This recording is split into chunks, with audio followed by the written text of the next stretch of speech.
କାକି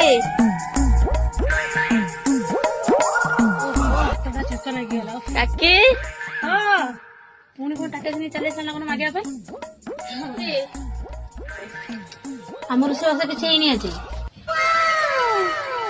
ଆଉ ତମେ ଆଜି କିଛି ଖାଇବନି କି? ନା ଆମର ଆଜି କିଛି ଖାଇବାନି ଓହୋ ରୋଷେଇବାସ ତମେ ତରକାରୀ ଟିକେ ନେଇକି ଆସିଥିଲି ତମେ ତ କହୁଛ ଖାଇବନି ତାହେଲେ ମୁଁ ନେଇ ଯାଉଛି ଆଉ। ହେ ତରକାରୀ ଟିକେ ରଖିଦେଇଥିଲି ହେଇଥାନ୍ତା ଚିକେନ କି ମଟନ ହେଇଥିବ ଓହୋ ରୁହ ରୁହ ହଁ ହଁ କଣ କହୁଛ? ହଁ ଆସିଲେ ତରକାରୀ କେତେ କଷ୍ଟ କରିକି ଦିଅ ମତେ ଆମେ ଖାଇଦବା ନା ନା ତମେ ମନା କଲ ତମେ ଖାଇବନି ବୋଲି ଆଜି ମୁଁ ତରକାରୀ ନେଇଯାଉଛି ନା ଆମ ଘରକୁ ଆଉ। ନା ନା ହଉ ଯଦି ଏତେ କହୁଛ ନହେଲେ ତରକାରୀଟା ନିଅ ଆଉ। ଦେ